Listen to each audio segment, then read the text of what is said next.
So before we get into the meat of the webinar, I wanted to provide just a really quick overview about the Knowledge Success Project and to define what knowledge management is, or KM, so that we're all starting on the same page. So at the project, we define knowledge management as the systematic process of collecting knowledge and connecting people to that knowledge. So we focus on the key KM behaviors of access, sharing, and use. And we are specifically focused on family planning and reproductive health, or FPRH professionals.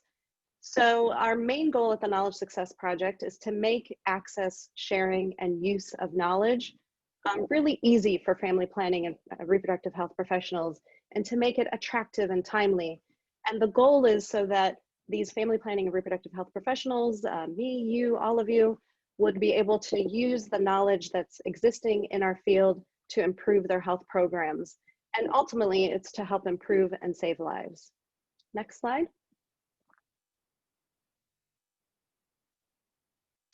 So a lot of people still have trouble understanding what knowledge management is on a practical level. So I find this illustration here a useful tool to help us understand what KM looks and feels like on a practical level. So you'll see that there are two continuums here. So there's a continuum that describes KM tools and techniques ranging from those that collect information to those that connect people to that information, and another continuum where KM tools range from those that push information to people to those that give people the tools they need to pull the information themselves when they need it. So these two continuums create 4 quadrants, and on the upper half of the matrix, you'll see the tools and techniques that involve more human interaction. So things like conferences and meetings or webinars like we're here today, peer assists. On the bottom half of the matrix, you'll find those tools and techniques that are useful for capturing codifiable knowledge that you can share with a large group of people. Another reason why I like this matrix is that it's a good reminder that KM tools and techniques don't always have to be a technological solution. So a lot of times when people hear knowledge management or KM, they think, oh, that's all about building a website or a database. And yes, in some instances that can be the case, because there is a place for them in some instances. But a lot of other times, knowledge management is all about connecting people to each other. Because at the project here, we believe that at its core, KM is all about people. So that knowledge that we create and generate and collect and share, it's all captured through human interaction. Next slide.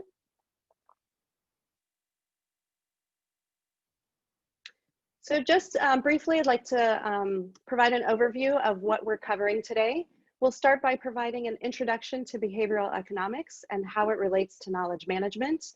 And then we'll delve into some key insights that we uncovered from behavioral research related to FPRH professionals' journey in KM. So we'll do that by providing just a quick overview of our research methods, and then get into the findings related to FPRH professionals' barriers and opportunities when finding and sharing information. And we'll relate those findings to implications for KM, which have implications for any project that does KM. And then we'll provide some recommendations for how you can address these barriers and opportunities in your own programs. And of course, we'll also leave plenty of time at the end for some questions from the audiences. And feel free to use the chat to add any comments or questions as we go through the webinar. And we'll be sure to address those questions at the end. Next slide. So without further ado, I'd like to introduce our presenters today. As I noted, my name is Ruwaida Salem. I'm the Senior Program Officer at the Johns Hopkins Center for Communication Programs, and I'm the Knowledge Solutions Team Lead at the project. I'm based here in the Baltimore, Washington area. Joining me today are Sarah Hopwood, Senior Associate at the Busara Center for Behavioral Economics. Sarah is joining us today from Kenya. We also have Salam Kombo, Associate at the Busara Center for Behavioral Economics, and Salam is joining us from Tanzania. And we also have Ann Ballard Sarah, Program Officer 2 at Johns Hopkins CCP, who is joining us from the Baltimore, Washington area. Next slide. And with that, I'd like to turn it over to my colleague, Sarah, who will provide an introduction into behavioral economics and also into our research methods. Sarah? Thanks, Rhoda. So as Rhoda said, I'm going to first give a brief explanation of what behavioral economics is and why it's a useful approach when thinking about knowledge management. Next slide.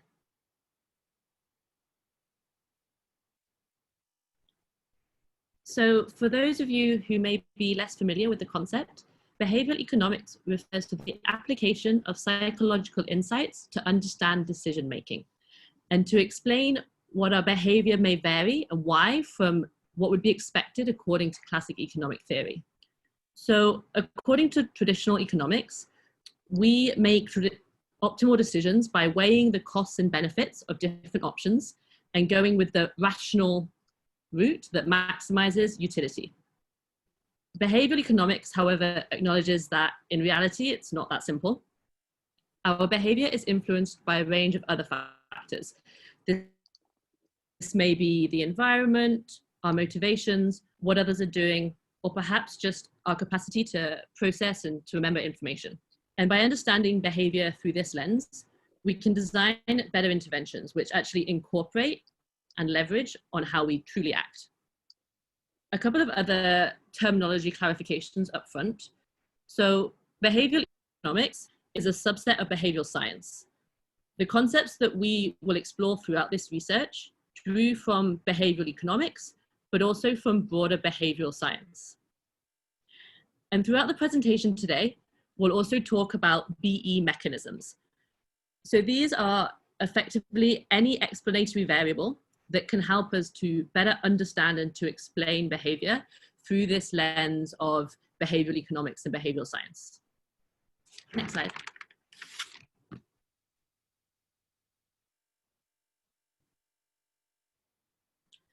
So how does this all relate to knowledge management?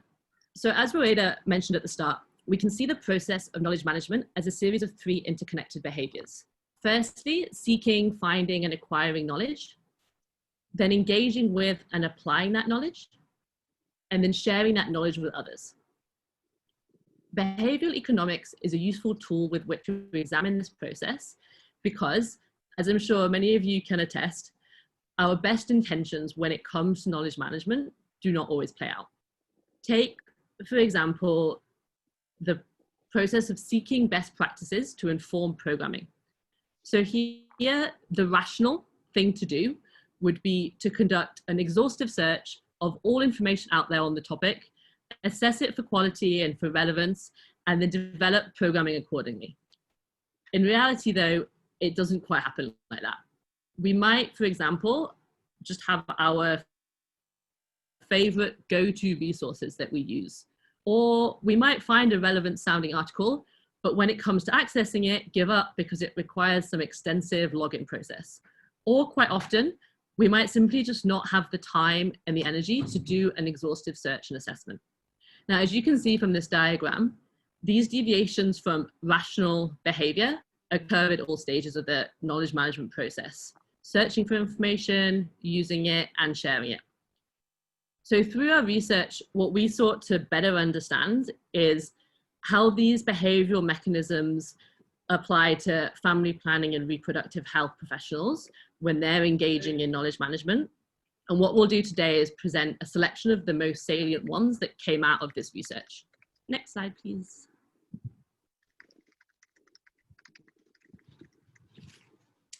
Okay, so I'm going to first provide a brief overview of our research methodology and what we did exactly.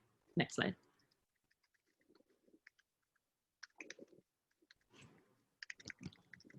So the main aim of our research was to gain a better understanding of the day-to-day experience of family planning and reproductive health professionals, of their behavior and their attitudes when it comes to knowledge management. We also wanted to identify the main challenges and barriers that they face when seeking and sharing and using information. And ultimately, this is to inform potential solutions to support their needs when it comes to knowledge management and finding the information that's needed for better programming. Next slide, please.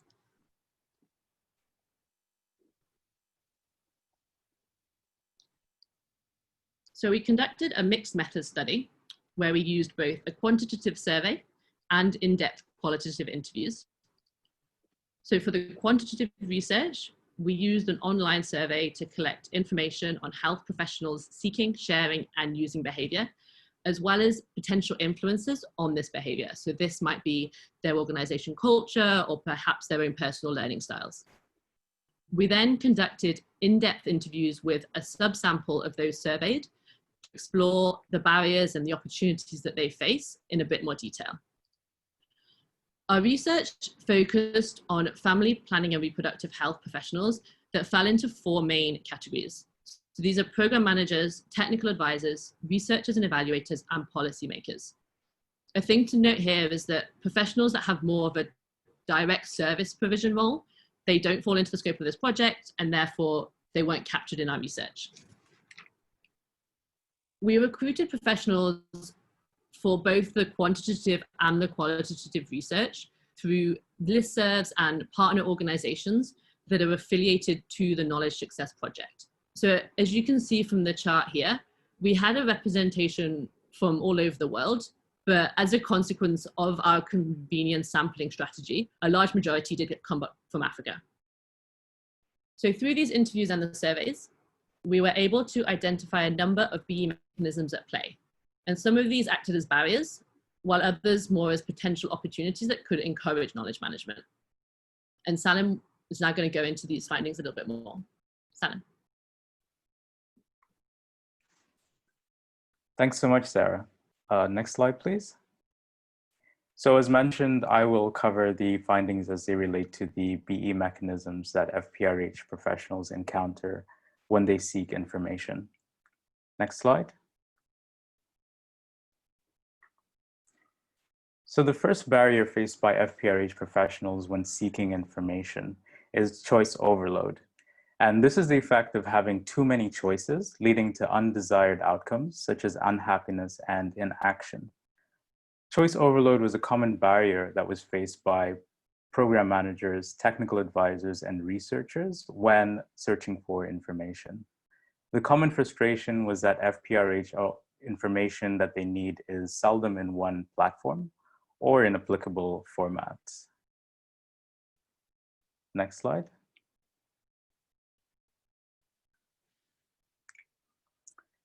So technical advisors and program managers both reported that information is scattered across many different platforms, requiring a choice as to where to go to find information and which information source to use. Program managers reported that it ended up being their responsibility to develop their own list of trusted go-to sources. An example of this is when FPRH professionals search for information on the internet. The sheer number of different information sources that exist can create feelings of being overwhelmed, particularly because there is no easy way to sift through all of the information, all of the results that they get for the specific information that they are looking for. And this can in turn lead to decision paralysis, frustration with the process as well. Next slide.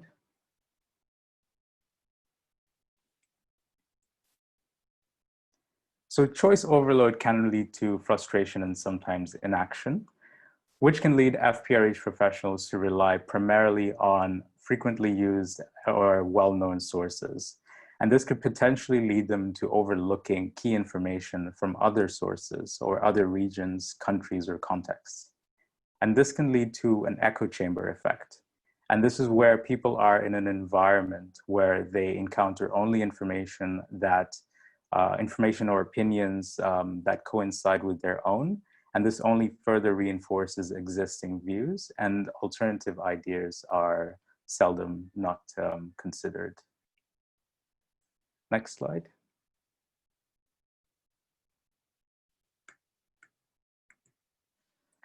So what recommendations do we have in terms of how to overcome choice overload?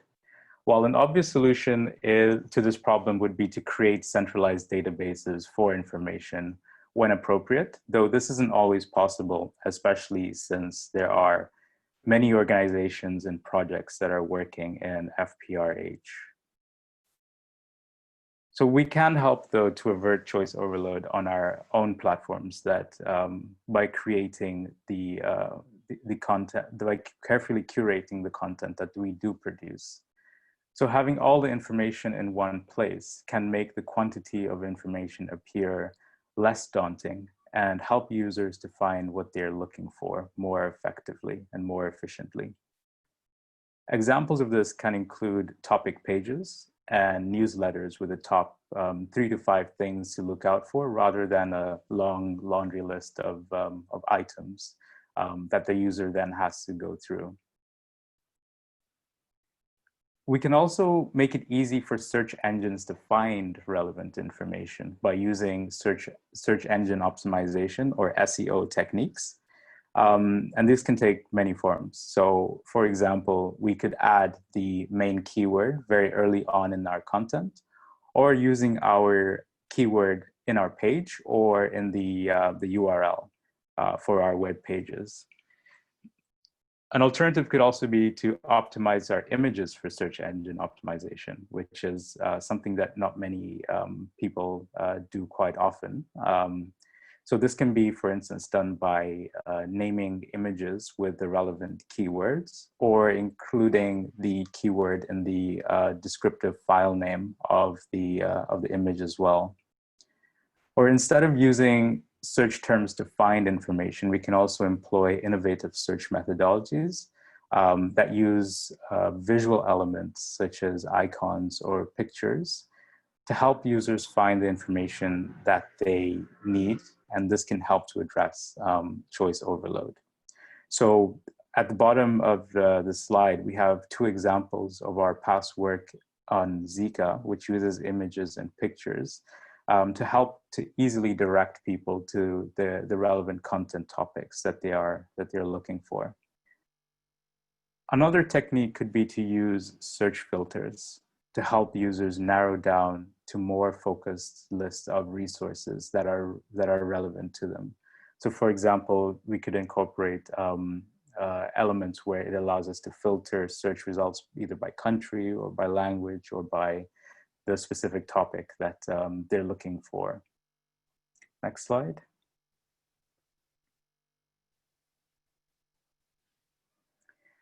So the second behavioral mechanism that we identified was cognitive overload.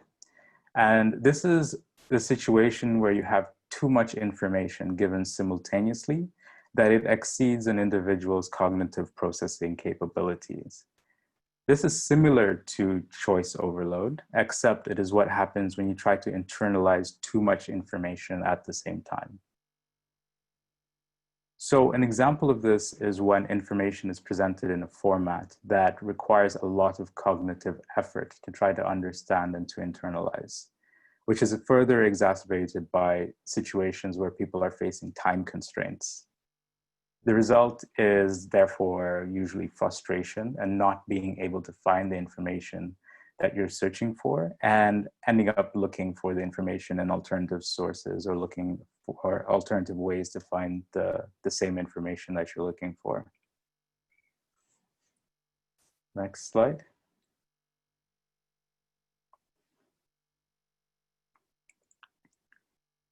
So cognitive overload was a common barrier that we discovered is being faced by program managers, technical advisors, and researchers when it came to analyzing information and determining which sources provide factual information and which sources do not. So cognitive overload often manifests itself in different ways amongst different FPRH professionals. So program managers, for example, reported that they have to sift through the information that they are looking for in order to find information that is both actionable and relevant for their projects that they're working with. And the information that they find is often not contextualized or specific enough for the work that they do. And this in turn ends up limiting the extent to which the information is actually useful to them. And technical advisors face challenges in directly comparing information from different sources. So different studies often use different methodologies and different synthesizing ways that they synthesize the findings. So it creates a challenge to be able to provide clear and actionable recommendations. And this then creates a heavy cognitive burden on people who are trying to go through this information. Next slide. So what does this mean then for knowledge management? Well, cognitive overload can lead FPRH professionals to not fully understand or utilize knowledge that currently exists. And this can lead to a duplication of efforts and also missed opportunities. Next slide.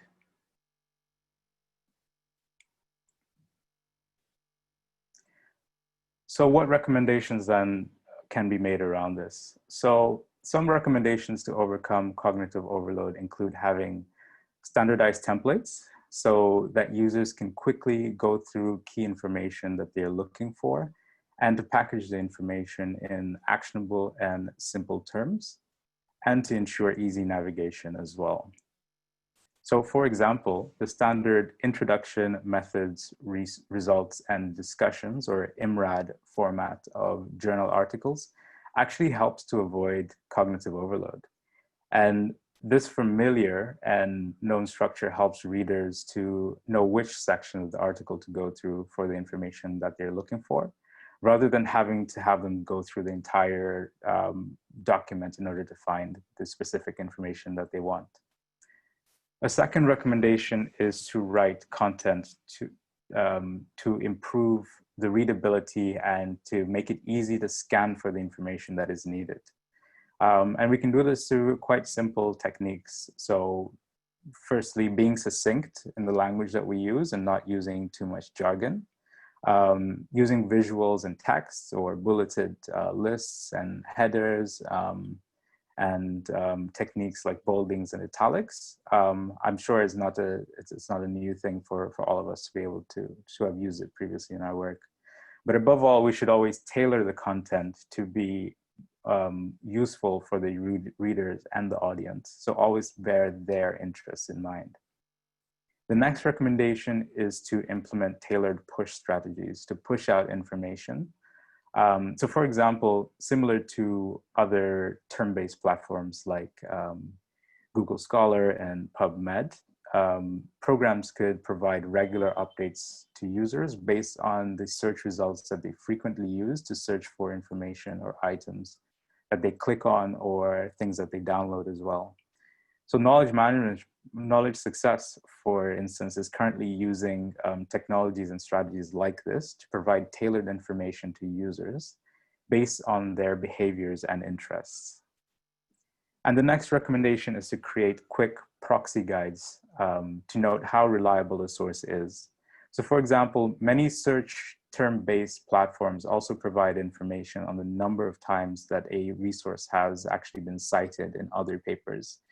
And this serves as an easy guide for researchers to judge how acceptable or how trusted a specific individual source is. And this helps them determining which information sources are most important for them to cite and which ones are less so. And finally, it is also important for us to remember that effective knowledge management strategies use both a mix of online and interactive, often in-person knowledge management tools and techniques to meet people's information needs. And it is therefore important to provide people with an opportunity to interact with each other and to particularly connect people to each other, so that the know-how that is often in people's heads that is hard to capture in paper is shared amongst them. And also, obviously during the COVID-19 period where face-to-face interactions are not as possible as they were in many contexts, we can also make use of other creative solutions like holding interactive webinars and also online meetings and different chats, chat platforms like WhatsApp and Slack as well. Next slide.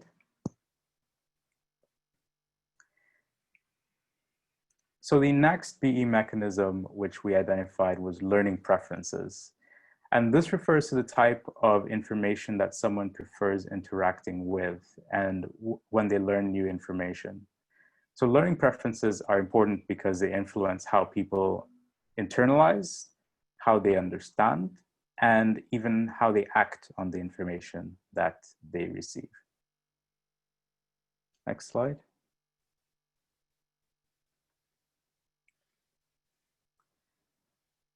So there are a number of different learning style models that exist out there. But the one that we chose to focus on for our research is the 7 learning styles model, which includes the following 7 learning styles. So these include the visual learning style, which has a preference for images and pictures and charts to represent what could be presented in words. There's also the oral learning style, which is the preference for information that is heard or spoken. And this can include lectures or speaking and discussions as well. The third learning style is verbal, and this is preference for information displayed as words or text. The fourth is physical, and this is a preference for learning information through the body and the sense of touch. So examples of this could include direct experiences and hands-on activities. The fifth is logical. So this is preferring to learn through the use of logic and reasoning and systems. And then the final 2 are social, which is a preference for learning information in a group or with other people. And the 7th and final one is solitary learning style.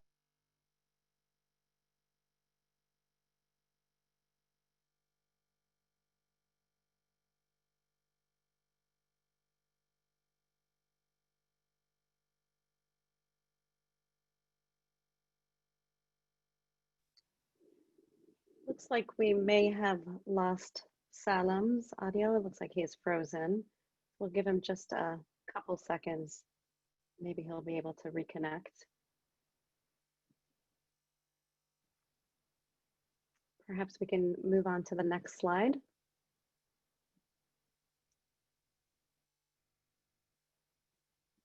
Salam, are you able to join us again?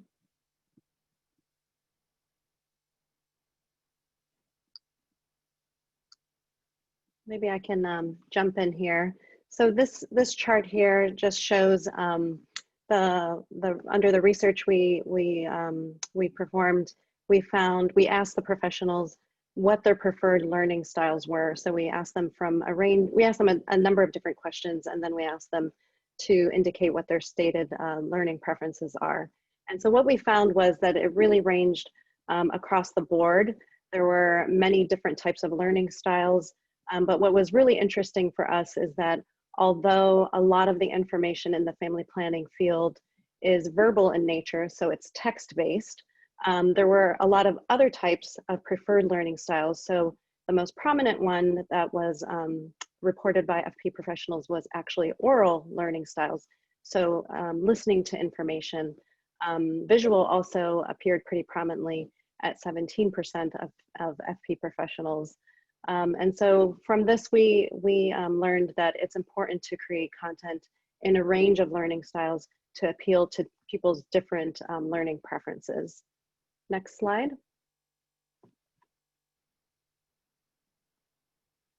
So what are the implications for KM? So as I said, most of the existing family planning content in our field is very verbal in nature. It's text-based articles.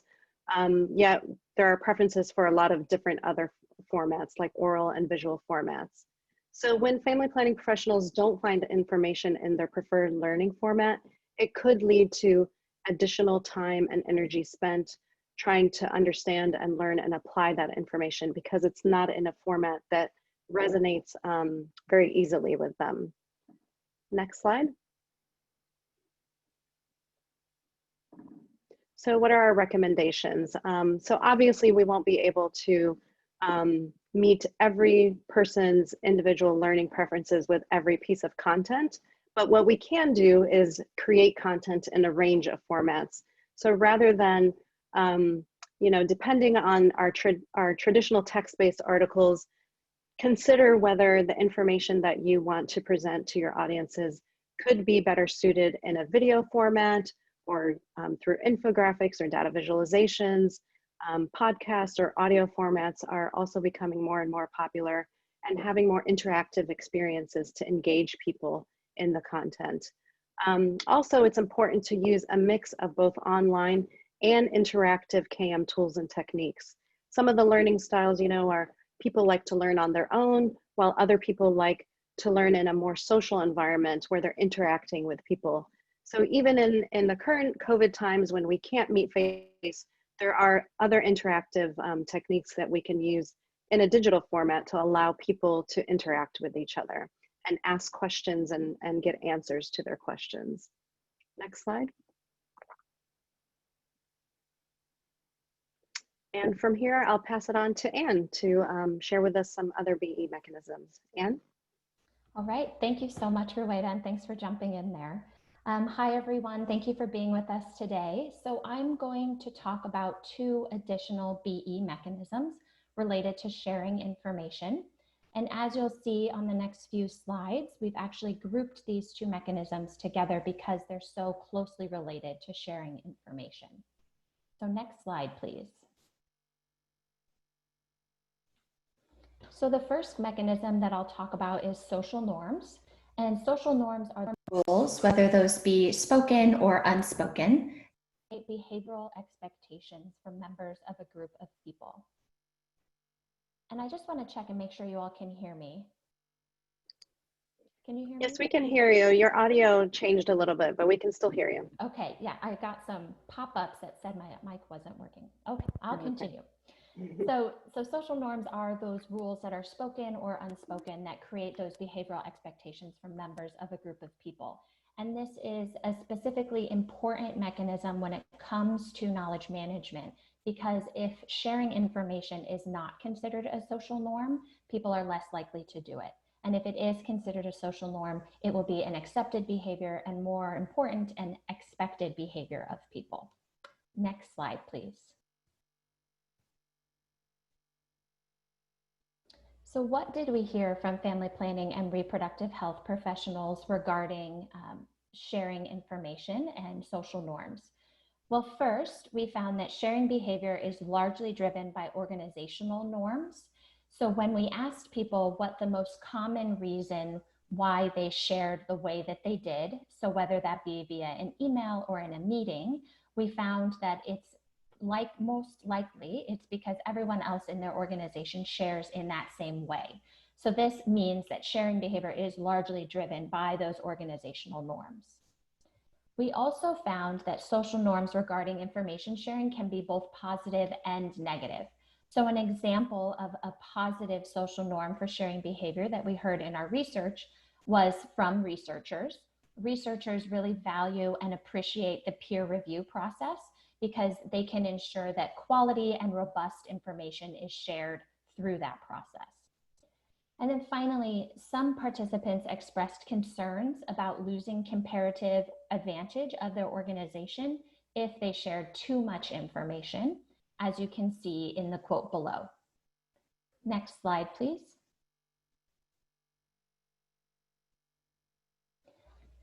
So the next mechanism I'll talk about are incentives. So incentives are factors that motivate people to do something. And these can either be intrinsic, so something that propels an inner drive for you to do something, or they can be extrinsic, so namely an external factor that drives an individual to do something. And when it comes to knowledge management, incentives are most relevant when it comes to sharing information. Next slide, please.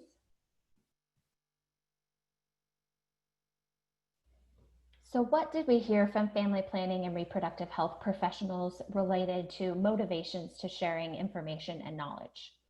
Well, first and foremost, we heard that sharing behavior is often reactive or motivated by external motivations. So of course, there are family planning and reproductive health professionals who share information out of an internal drive to improve their programs and propel the field of family planning and reproductive health forward. But we also heard that sharing behavior most often appears to be reactive. So this means that it's done in response to a donor requirement, a job requirement, or someone specifically asking you to share something. So this suggests that there is currently a lack of intrinsic motivation to share information. So people aren't sharing information necessarily because they want to and they just think about it and it's something that they do, but because they're required to do so. And we specifically heard this from technical advisors throughout our research that noted that they're more likely or more prone to share something if someone has specifically asked them to share that information. Next slide, please. So what are the implications in relation to social norms and incentives for knowledge management? Well, the good news is that some level of information sharing is definitely happening, and this is very great news and exciting. We definitely want information to be shared. It is happening because of these external requirements that I mentioned earlier, like a donor requirement, a job requirement, etc. The downside is that this information that's being shared is likely very formal in its format. So it's likely an academic paper or a report to the journal. And as Ruweda and Salam mentioned when talking about the learning styles, those academic or very formal formats likely don't meet the learning styles and learning preferences of the majority of family planning professionals.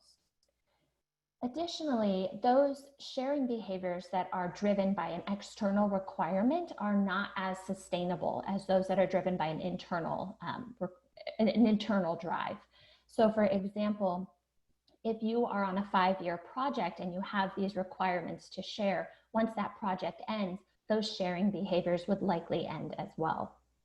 And then finally, sharing practices need to be a social norm in order for the power of knowledge sharing among colleagues and professionals to meet its full potential. Next slide, please. So we've created some recommendations that we wanted to share with you all today. The first is to explore incentives and commitment devices to reframe the benefit of sharing information. An example of an incentive to motivate people to share information could be creating a professional badge that people could use on their professional websites, such as LinkedIn, for example. And this badge would signal to other people that they are committed to sharing information. They're committed to open access information. And an example of a commitment device to reframe the benefit of sharing information could be that new members of a network or new members of a community of practice have to share X number of resources during X time frame, for example. Our second recommendation is to ensure buy-in from professionals and champions for new CAM platforms. So as we heard in our research, and as I mentioned, individuals sharing behavior is often, it often mimics the organizational sharing norms. So when we're creating a new sharing platform for a network, an organization, etc., we really need to make sure to get the buy-in from the KM champions and the knowledge management professionals at that organization so that it is considered a social norm to use that platform. Third is to leverage existing positive social norms by meeting people where they are. And a really straightforward example of this is if you see that a lot of people are already sharing information and knowledge on Facebook, for example, make sure that the information that you want them to share is also easily shareable on that same platform, so on Facebook, instead of asking them to go and use a different platform. And then our last recommendation for this topic is to reinforce social norms. And this can happen in a variety of ways, but one way is by telling people how many other people are doing the same thing. And this can help reinforce those social norms. So I imagine that a lot of you have been on a website and you've seen the pop-up that appears on the bottom that says something, for example, like 1,000 other people are looking at the same flight as you are. That's to reinforce that what you are doing is a common behavior that other similar people are doing as well. And we might be able to leverage that strategy or those strategies for sharing behaviors, to reinforce those sharing behaviors. So for example, if you're reading a blog post or a peer-reviewed article, you might be able to see, for example, how many other people shared that blog post after they read it to their social media accounts or with their colleagues, and in what way they did it. And that could help reinforce the social norm of sharing information and knowledge. So in a nutshell, those are our findings, the implications, and our recommendations related to social norms and incentives. And I will now hand it over to Rowena to wrap up. Great, thank you, Anne, and thank you, Sarah and Salam, for sharing those key insights with us. Next slide. I know that that was a lot of information to take in at one time, so I'll provide a quick recap of some of the key takeaways. Next slide. So what we learned today is that KM solutions for family planning and reproductive health professionals should reduce cognitive and choice overload whenever possible. And this is to avoid having people feel overwhelmed by having too many choices from which to choose, and also for having to have them avoid having to sift through information that might not be presented in a way that's easy for them to understand and apply.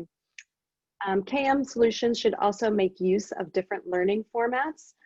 Beyond the traditional text-based article, there's definitely a place for that, and it's definitely something that's common and that people understand.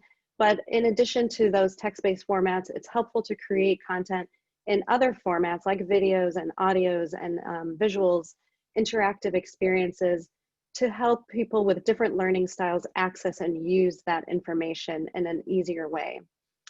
KM solutions could also foster intrinsic motivation for sharing, and this could be something as simple as providing recognition or some sort of award for people exhibiting positive KM behaviors, like sharing information with their colleagues, whether that's within an organization or across organizations. And finally, KM solutions would benefit from having the buy-in of KM brokers or champions within organizations and within networks, because we found there was strong social norms around common KM behaviors, particularly for sharing information with others. Next slide. With that, we'd like to open it up for questions from our participants. So please feel free to type in your question in the chat box, and we will be answering your questions as soon as we can. We've had some questions come in from the audience throughout the webinar. Our first question is from Indra.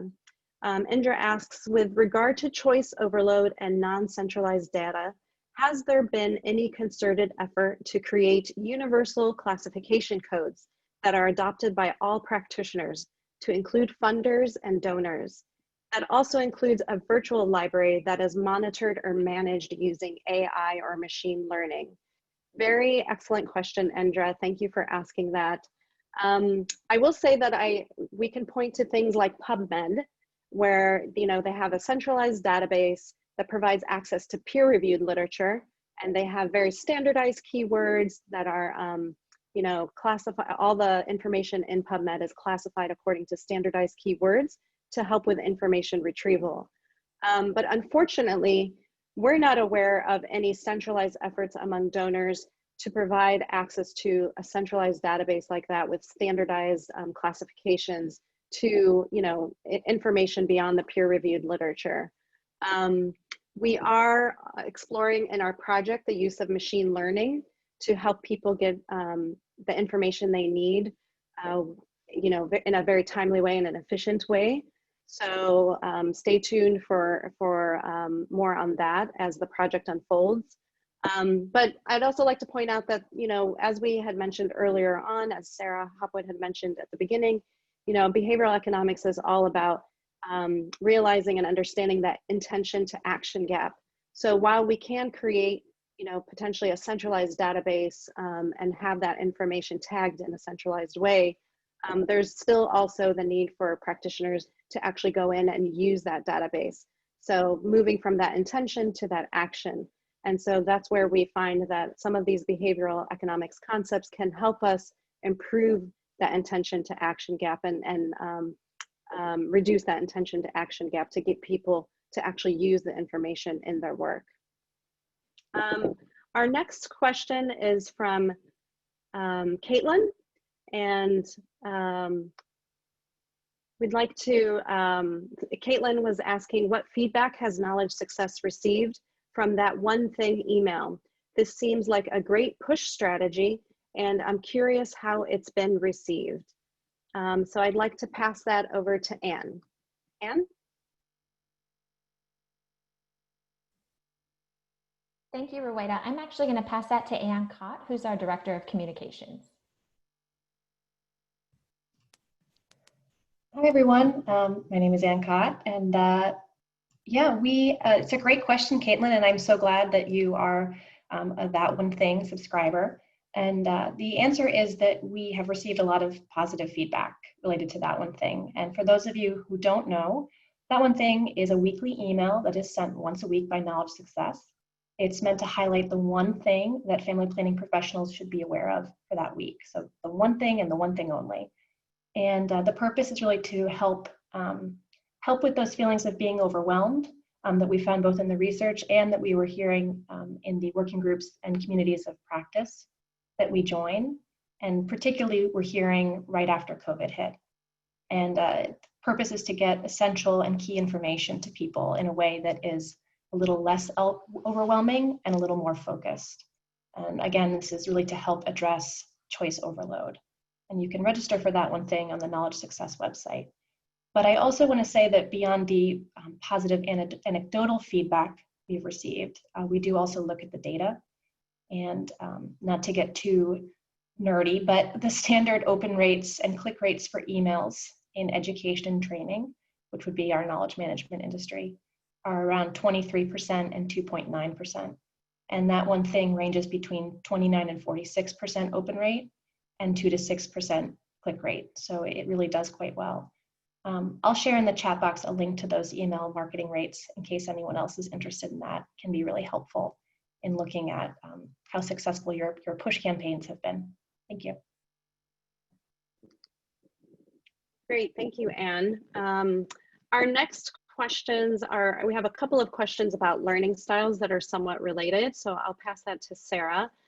Indra asked first, did location where work or research is being conducted have an impact on learning preferences?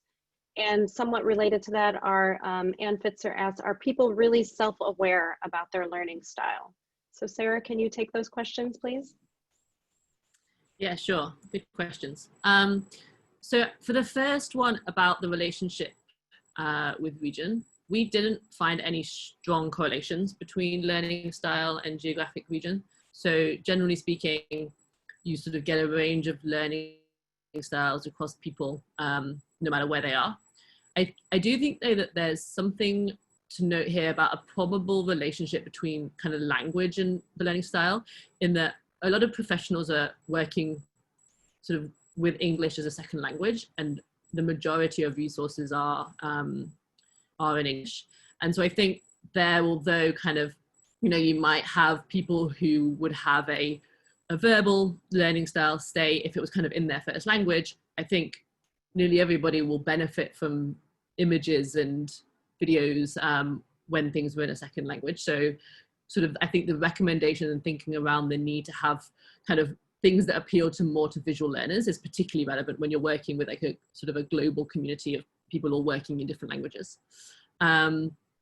In terms of the second one, about are people aware? So I think that you can kind of think about that in two different ways. So one is that the questions, some of the questions are asking people to specifically kind of like say, which learning style are you?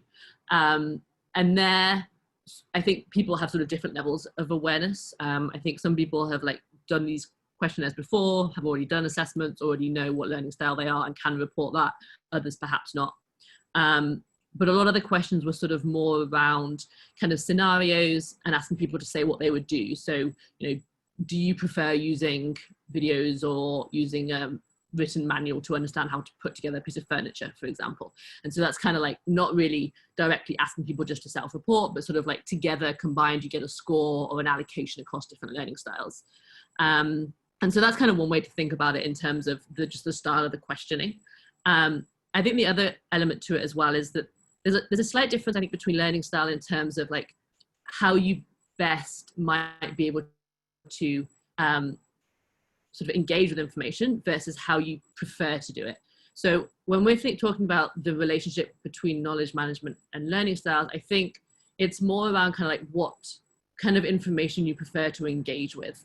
Because when you're sort of sharing information, say, it's less about sort of like what can you actually like cognitively process, and more about like, do you just prefer to engage with visual information versus verbal information? And that's probably what's more likely to encourage knowledge management behaviors if you sort of come across a piece of information that's in a style that you prefer, or if you're sort of able to share information in a way that it just feels natural and good to you. And I think that kind of like sort of motivator and how that interacts with behavior is something that we are probably more aware of and more conscious of than, say, sort of just like, can you cognitively process information in different formats and in which way? Great, thank you, Sarah. Our next question is from Indra. Indra asks, with regards to norms or sharing data, any thoughts on where there is a need to rethink motivating factors and how to approach such, especially when there are common issues and goals? So Salam, will you be able to take that? Sure, thanks, Shweta. And apologies, everyone. I had a power cut, so I unfortunately was forced off the call there.